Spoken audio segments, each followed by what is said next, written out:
क्या वाकई देश में लॉकडाउन वाले हालात हैं या फिर अफवाह गैंग एक्टिव होकर देश में पैनिक क्रिएट करने की कोशिश कर रहा है? पहले गैस सिलेंडर की लाइन और अब पेट्रोल डीजल के लिए लंबी कतार। कोई ड्रम लेकर पहुंचा तो कोई किचन से कुकर लेकर पहुंच गया। लेकिन सरकार का दावा है कि देश में पेट्रोल, डीजल और एलपीजी का पर्याप्त स्टॉक है। तो सवाल है कि आखिर पेट्रोल पंप पर लगने वाली भीड़ का सच क्या है? नवभारत की यह रियलिटी रिपोर्ट आप देखिए।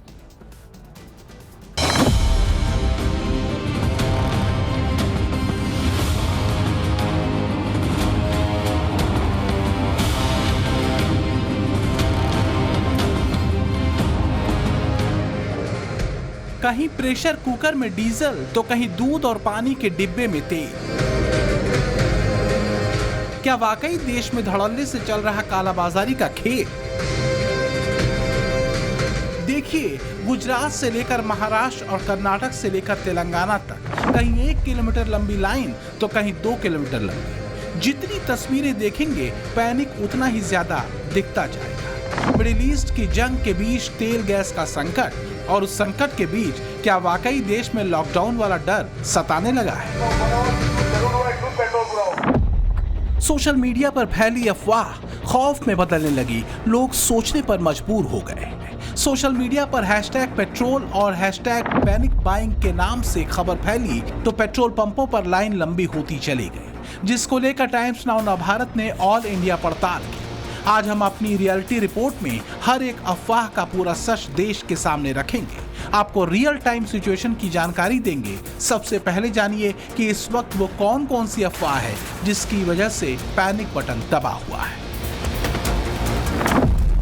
अफवाह नंबर 1, देश में डीजल पेट्रोल खत्म होने वाला है। अफवाह नंबर 2, एलपीजी का स्टॉक खत्म हो रहा है। अफवाह नंबर 3, कोरोना काल की तरह राशन होर्डिंग की जा रही। अफवाह नंबर 4, दवा और जरूरी सामान की भी स्टॉकिंग हो रही है। अफवाह नंबर 5, लोग ट्रेन भर भर कर शहर छोड़ अपने गांव लौट रहे हैं। अब एक एक कर आपको इन अफवाहों की सच्चाई दिखाते हैं। पेट्रोल पंप पर लाइन लगने वाली तस्वीरें सबसे ज्यादा गुजरात और महाराष्ट्र के इलाकों से आई। चाहे नागपुर हो या फिर चंद्रपुर या गुजरात का कच्छ और अहमदाबाद, हर जगह लंबी लंबी कतारें देखी गई। लेकिन पेट्रोल पंप पर हो रहे पैनिक क्राउड की सच्चाई हमारे रियलिटी रिपोर्ट में दिख गई। अहमदाबाद के एक पेट्रोल पंप पर जब नवभारत के रिपोर्टर पहुंचे तो सब कुछ सामान्य दिखा। न कोई लाइन, न कोई स्टोर करने वालों की भीड़। पूरे दिन अहमदाबाद में परसों रात देर रात तक पूरी रात हर एक पेट्रोल पंप पर लंबी लंबी कतारें लगी थी और कल का पूरा दिन भी दोपहर तक ऐसा ही माहौल था। लेकिन दोपहर के बाद जैसे ही सरकार ने काफी एडवाइजरी की और जैसे ही लोगों को पता चला कि ये अफवाह है, काफी उसके ऊपर बातचीत की गई हुई, जिसकी वजह से अभी कतारें नहीं है। मैं अभी पेट्रोल पंप पर हूँ, आप मेरे पीछे देख सकते हो, यहाँ पर ये 4 लगे हुए, लेकिन 4 में से हर एक जगह पर 1 या 2 ही बंदे खड़े हैं। कहीं पे भी पेट्रोल की अभी लंबी कतारें आपको देखने को नहीं मिल रही है। आप इससे पहले 2 दिन में आए थे यहाँ पर? नहीं, मैं नहीं आई थी, मेरे को जरूरत ही नहीं पड़ी आने की इधर। तो फिर ये हर जगह बता रहे थे कि पेट्रोल कम हो गया है, फिर भी आपने मतलब कुछ लोगों को ऐसा लग रहा है, पर अभी तक न्यूज पे नहीं आया ना कि पेट्रोल खत्म हो गया या कुछ भी। मंडे आफ्टरनून से थोड़ा पैनिक बाइंग हुआ था, पता नहीं किसी ने अफवाह फैला दी कि स्टॉक कम हुआ है, ये है। बाकी कंपनी की ओर से हमको पिछले 3 दिन से कंटिन्यू टैंकर मिल रही है। महाराष्ट्र के पेट्रोल पंपों पर भी सब कुछ सामान्य दिनों की तरह ही दिखा। लोगों ने माना कि सोशल मीडिया की अफवाह में फंसकर लोगों ने पेट्रोल पंप पर भीड़ लगाई, लेकिन सच्चाई जानने के बाद सब कुछ नॉर्मल हो गया। फिलहाल मुंबई में है पेट्रोल पंप पे, जिस तरीके की दूसरे शहरों में तस्वीरें आ रही हैं, यहाँ पर राहत की खबर है कि उस तरीके की पैनिक जो है बाइंग नहीं हो रही है और लोग रिफिल करने के लिए अपनी गाड़ियां नहीं पहुंच रहे हैं। और बांद्रा के एक पेट्रोल पंप से हम आपको लाइव तस्वीरें दिखा रहे हैं। आप देखिए, नॉर्मल सी सिचुएशन है, इक्का दुक्का गाड़ियां आ रही हैं, वो अपना यहाँ पर रिफिल करा रही हैं, क्योंकि हमने महाराष्ट्र के ही कई सारी ऐसे जगहों पर देखी है जहां पर पेट्रोल पंप पर तेल सप्लाई खत्म होने की अफवाहें उड़ी हैं। उसके बाद से ही देर रात तक लोग गाड़ियां ले लेकर जो है 2 व्हीलर्स 4 व्हीलर्स पहुंच रहे थे, चाहे वो जालना हो, चाहे कोल्हापुर हो, शोलापुर हो, संभाजी नगर हो। लेकिन फिलहाल मुंबई इससे अछूता है। कहते हैं सच से ज्यादा लंबे पांव अफवाह के होते हैं। हैदराबाद में भी जब ऑयल क्राइसिस की बात सोशल मीडिया पर फैली तो पेट्रोल पंप पर कार और बाइक की भीड़ लग गई। लोग स्टॉक करने के लिए गैलन लेकर भी पहुंच गए। यूपी के अंबेडकर नगर में भी पेट्रोल पंप पर गाड़ियों की जगह गैलन को लाइन में लगाया गया। लोग गैलन में तेल स्टॉक करने लगे। बाइक के पीछे बड़े बड़े डिब्बे बांधकर पेट्रोल पंप पर लोग पहुंचने लगे। राजस्थान के बीकानेर में भी ऐसी ही तस्वीरें देखने को मिली। टेम्पो में बड़े बड़े ड्रम लोड करके तेल भरा जा रहा है। साथ ही पेट्रोल पंप पर गाड़ियों की लंबी कतारें भी लगी। गुजरात में तो हद ही हो गई। किचन में जिस कुकर का इस्तेमाल खाना पकाने के लिए होता है, लोग उसमें भरकर तेल ले रहे हैं। जिन डिब्बों में दूध लेकर जाते थे, उसमें डीजल लेने पहुंच गए। तस्वीरें बयां कर रही हैं कि कई शहरों में अफवाहों से पैनिक बटन दबा। तो सवाल है कि आखिर क्यों इस तरह की खबरें उड़ाई गई। अब जरा भोपाल में पेट्रोल डीजल का हाल क्या है, वो भी देख लीजिए। हम राजधानी भोपाल के एक मुख्य पेट्रोल पंप पर मौजूद हैं और तस्वीरें मैं आपको दिखा रहा हूं। हालात बिल्कुल सामान्य है। पेट्रोल और डीजल की किसी तरह की कोई किल्लत नहीं है। लोग बस बदस्तूर आ रहे हैं, पेट्रोल डीजल भरवा रहे हैं और किसी तरह की कोई शॉर्टेज नहीं है। धरातल पर हकीकत क्या है? धरातल पर हकीकत ये है कि बिल्कुल नॉर्मल है अभी तो स्थिति। बिल्कुल भी कहीं सोशल मीडिया के कारण लोगों में पैनिक हो रहा है थोड़ा बहुत, लेकिन ऐसा कुछ भी नहीं है। जितना हम माल का ऑर्डर कर रहे हैं उतना भी अभी फिलहाल तो हमें डिपो द्वारा सप्लाई किया जा रहा है। जगह जगह हम देख रहे हैं, उज्जैन, इंदौर, बुरहानपुर, इस खंडवा, कई जगहों से तस्वीरें आई जहां पर पेट्रोल डीजल की शॉर्टेज बताई जा रही है क्योंकि पेट्रोल पंप पर भीड़ लगती जा रही है। इसकी वजह क्या है? भीड़ क्यों? ये भीड़ सोशल मीडिया पे चल रही अफवाहों की वजह से है। अपन सोच रहे हैं कि अपने यहाँ की हालत बिगड़ जाएंगी, ऐसा नहीं है। हमारे यहाँ मैंने देखा है, मैंने कल भी पेट्रोल लिया, आज भी पेट्रोल लिया, कभी कोई दिक्कत नहीं है। शॉर्टेज नहीं है, पेट्रोल वगैरह सब सही मिल रहा है। सब मिल रहा है। किसी तरह की कोई प्रॉब्लम है आपको? नहीं, कोई कभी प्रॉब्लम नहीं है अभी तो। मिडिल ईस्ट में जंग के बीच देश के प्रधानमंत्री नरेंद्र मोदी ने सोमवार को ही देश को एकजुट होकर हालात से मुकाबला करने की अपील की थी। कोरोना के महासंकट में केंद्र और राज्यों ने टीम इंडिया बनकर कोविड मैनेजमेंट का एक बेहतरीन मॉडल सामने रखा था। हमें उसी भावना के साथ आगे भी काम करना है। लेकिन अफवाह गैंग ने उस बयान को हवा देकर पैनिक क्रिएट करने की कोशिश की।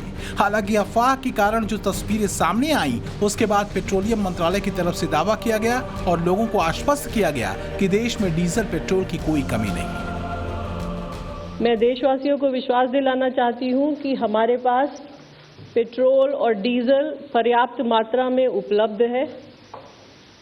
कहीं पर भी किसी पेट्रोल पंप पर कोई कमी नहीं है। पेट्रोल पंप को सप्लाई करने वाले टर्मिनल्स पर भी पर्याप्त मात्रा में उपलब्ध है। इसलिए अफवाहों पर विश्वास न करें और पैनिक बाइंग से बचें। अफवाह और दावों के बीच पीएम मोदी ने देश के सामने पूरा आंकड़ा रखा, जिसके मुताबिक भारत पहले 27 देशों से तेल गैस मंगवाता था, अब 41 देशों से तेल और गैस मंगवाई जा रही है। भारत में अभी 53 लाख मीट्रिक टन से ज्यादा स्ट्रेटेजिक पेट्रोलियम रिजर्व है और अतिरिक्त 65 लाख मीट्रिक टन के रिजर्व पर काम चल रहा है। भारत ने बीते 11 साल में अपनी रिफाइनिंग क्षमता में भी काफी बढ़ोतरी की।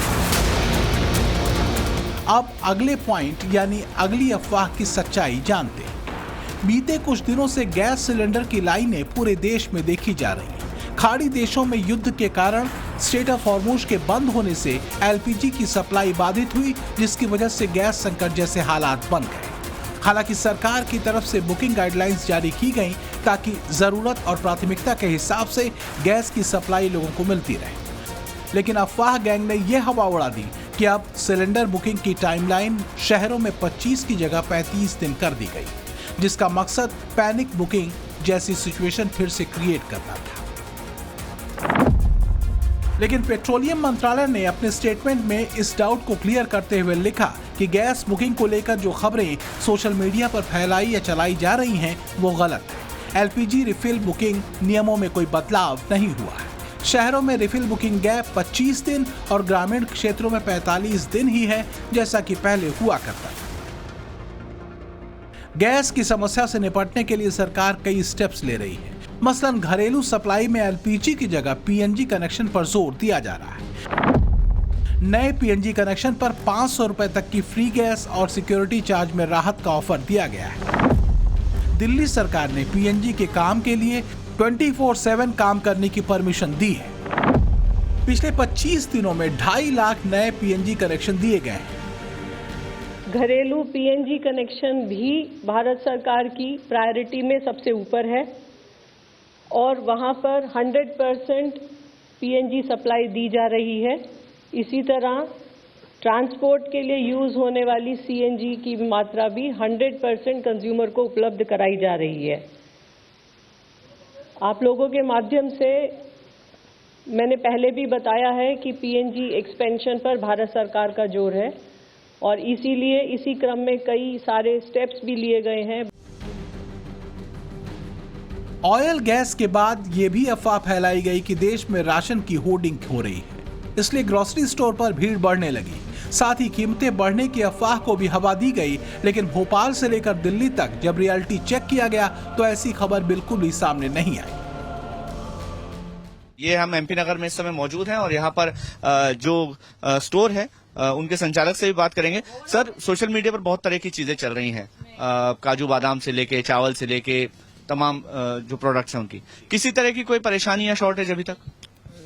सर, अभी तक तो युद्ध को लेके ऐसा कुछ भी नहीं कि किसी चीज की शॉर्टेज हो रही हो। यहाँ पे सभी चीजें इजीली अवेलेबल हैं और ऐसा भी कुछ नहीं कि किसी चीज में रेट बढ़ा हो। सिर्फ ऑयल को लेके एक पैनिक रहा है मार्केट में। इस वक्त हम ऐसी एक स्टोर के अंदर है जहाँ पे खाद्य सामग्री मिलती है, इसके अलावा अन्य जो जरूरत के सामान है रोजमर्रा के वो यहाँ पे मिलते हैं और आप देख सकते हैं कि सामान भरपूर मात्रा में यहाँ पर भरा हुआ है। ये नेफेड का स्टोर है और यहाँ पे बड़ी संख्या में लोग जो है वो अपना सामान लेने के लिए आते हैं, लेकिन लोग आराम से आ रहे हैं, शांति से आ रहे हैं, कोई ऐसी पैनिक वाली सिचुएशन नहीं है। यहाँ पर कोई ऐसी सिचुएशन नजर आ रही है आपकी लोग बड़ी संख्या में आ रहे हो या ज्यादा सामान भर रहे हो? नहीं, नॉर्मल है, पहले चल रहा है वैसे ही चल रहा है। राशन के बाद दवा और जरूरी सामान को लेकर भी अफवाह गैंग ने पैनिक क्रिएट करने की पूरी कोशिश की। सोशल मीडिया पर ऐसे वीडियो भी सर्कुलेट किए गए जिसमें लोग शहर छोड़कर गांव वापस जा रहे हैं, जैसा कोरोना काल में हुआ था। लेकिन हम अपनी रिपोर्ट्स में पहले ही इन सब अफवाहों की सच्चाई दिखा चुके। वहीं दूसरी तरफ अफवाह गैंग के साथ विपक्ष भी इनके साथ मिलकर खूब राजनीति कर रहा है। रोज सरकार के सामने सवालों की बौछार करता है, करना भी चाहिए क्योंकि विपक्ष का काम भी है। लेकिन आज जब मौजूदा हालात पर सर्वदलीय बैठक बुलाई गई तो आलम क्या था वो भी देखिए जरा। लोकसभा में नेता प्रतिपक्ष Rahul Gandhi all party meeting से गायब रहे। सपा के मुखिया और सांसद अखिलेश यादव नहीं आए। ममता बनर्जी की पार्टी ने बाइकआउट ही कर दिया। तमिलनाडु के सीएम स्टालिन नहीं आए। एआईएमआईएम के अध्यक्ष ओवैसी भी बैठक से गायब दिखे। मतलब जब सरकार ने विपक्ष को सलाह के लिए बुलाया तो ये सब गायब हो जाएंगे, लेकिन देश की जनता को बरगलाने की बात हो तो आगे दिखेंगे। नवभारत की रियलिटी रिपोर्ट दिखाने का मकसद सिर्फ रियल टाइम सिचुएशन से जनता को वाकिफ कराना है, सोशल मीडिया से फैले अफवाह की सच्चाई बताना है और सरकार के दावों को देश के आम जन तक पहुंचाकर पैनिक से बचाना है।